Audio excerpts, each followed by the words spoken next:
Pickup right there is mine. He's standing right there.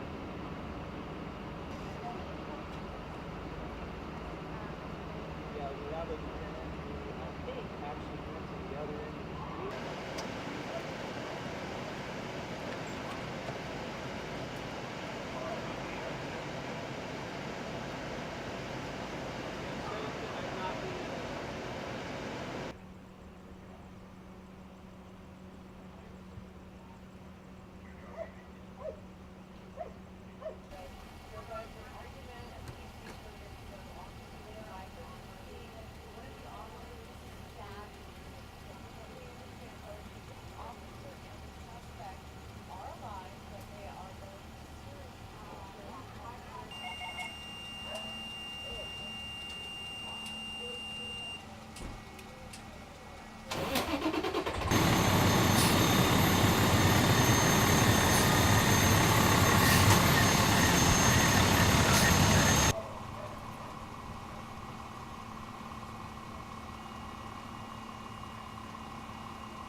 Monterey with the subject matter.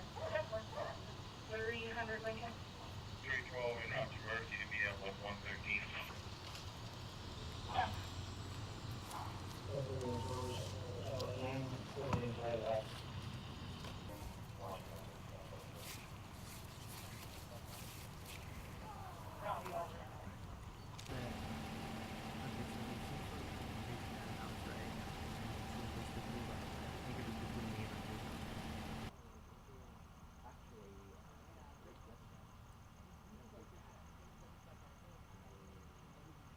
I'm Captain Vernsley with the Chula Vista Police Department, VERN-S like Sam, ALLEE. I'm the investigations captain. Captain, take us through what occurred here tonight when the officer arrived. Sure. This evening at about 10:08, officers were dispatched to the 700 block of Melrose Avenue in regards to a disturbance between neighbors. The neighbor in the 700 block of Melrose reported that he'd been assaulted by another neighbor with a chunk of concrete block that had been thrown over the back fence, which had struck him in the shoulder. He wasn't too sure which neighbor in the house behind him had done that, but he wanted the police to check it out. Shortly thereafter, at about 10:25, the officers went over to the 700 block of Monterey, to the house directly behind the reporting party's house. At that time, they notified dispatch that they were on scene. Within about 3 minutes, they had radioed that an officer had been stabbed and shots had been fired. Of course, many officers responded to assist. What we know so far in the investigation is that when the two Chula Vista police officers and a ride-along approached the residence in the 700 block of Monterey, they knocked on the door. They were greeted by a woman who was a resident of the house. That woman stated that there had been some type of dispute between neighbors, that her son had been involved in that dispute. She said her son was in the house, and she allowed the officers to come into the house to make contact with her son. Upon entering the house, the suspect, who was later identified as the son, immediately came around the corner and started punching the first officer that was through the door. That officer ended up shoving the suspect back, and at some point they both went to the ground, at which point the officer realized that he was actually being stabbed when he thought he was being punched. At some point, that first officer ended up firing multiple shots, and he and the officer, second cover officer, backed out of the house to render first aid to the first officer, who indeed had been stabbed. At some point, responding officers made entry into the house and secured the suspect, who was transported to Scripps Mercy Hospital. Our officer was immediately transported to UCSD Trauma Center. He sustained multiple stab wounds to the head, and he sustained a stab wound to his arm.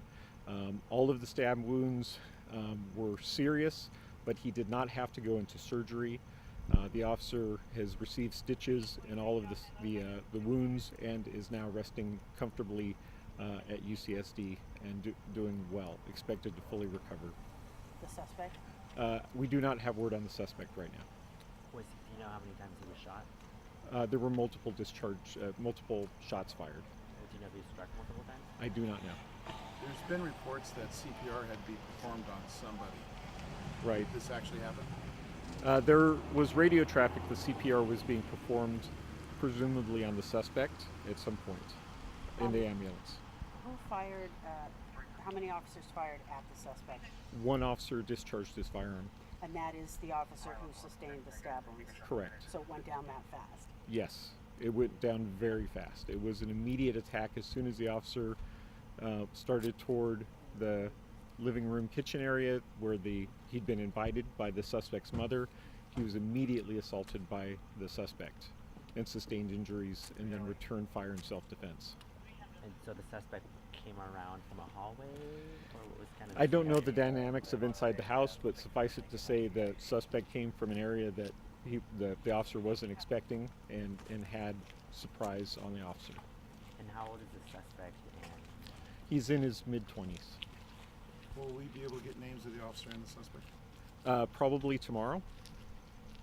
And the person who was hit by the brick, what is their status, and is that a male or a female? Do you have an approximate age? Have you spoken to that person? I don't know the age. I believe it's a male who was struck in the shoulder. The injury's not serious, but it was from what I understand, a softball-sized piece of concrete that had been thrown violently over the fence at him, striking him in the shoulder. And he identified that piece of concrete as having come from the next door neighbor directly behind in the 700 block of Monterey. Okay, and then to clarify, the person who was hit by the concrete is the reporting party. That's the person that called for assistance. Correct. That's the original reporting party. The reason we were here, very routine call. We go on these thousands of times a year, disputes between neighbors. This one was probably a little more unique just in the sense that something had been thrown, but certainly not, really out of the ordinary to deal with these types of calls very routinely. Do you know if there had been a history between these two neighbors, any TROs or anything? Not that we know of. That's part of the ongoing investigation. Is there a history with the suspect or the address that he was at? Again, part of the ongoing investigation. We're very preliminary into this right now, and we'll know more tomorrow. how long? And, How long has the officer been with the department? He's been with us about 2 years. and his age? I don't know right now. I'd say he's probably in his mid-30s. And then what is the I kind of asked, but what is the condition of the suspect who sustained the shots? Is he in a surgery situation, grave? Are you waiting to hear? I don't know. I don't have any information on the suspect at this time, his medical status. Okay. And just to clarify, our reporting party who was struck with the concrete, did they go to the hospital? They Were did not. Treated at the scene? No, they just called us, and so it wasn't a serious injury with that person, but certainly it's very concerning. A piece of concrete that size being thrown is a deadly weapon. If it had hit him in the head, could have been a very serious injury. So it's something that is part of our investigation. We want to look into all aspects of how this even originated, and then how it proceeded to end so tragically on all sides. And what team from your department does an officer involved shooting? Sure. So we've called out our homicide team as well as the reserve homicide team to assist in the investigation. We also have our professional standards unit that does the administrative investigation. Anytime that there's an officer involved shooting, we want to look at not only the aspects of the potential criminal aspects of the scene, but we want to look at the administrative end of things to see if there are any training points to ensure that all of the policies were followed. Additionally, we have an investigator from the district attorney's office who is out here shadowing our investigation as well as additional oversight. There's multiple layers of people that look at any time an officer uses deadly force. And let's just clarify, just for those that are back in newsrooms around that, because the homicide team is here does not mean that there has Sure. been a fatality. Thank you for clarifying. Absolutely. Anytime that there's an officer-involved shooting, it's the crimes of violence unit, the homicide team is called out. And we still don't know the suspect's Correct. status. It's the crimes of violence unit. Okay. And the ride along, was that just a routine?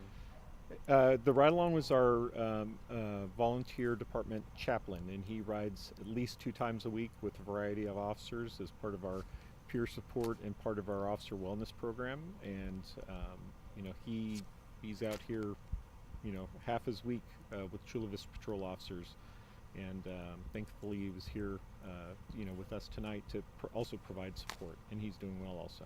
Yeah, I was just gonna ask how important it was that he was out here tonight. Sure, and it's, you know, he got to see firsthand, you know, what our officers face, and he's an integral member of our department that volunteers untold hours and helps us quite a bit.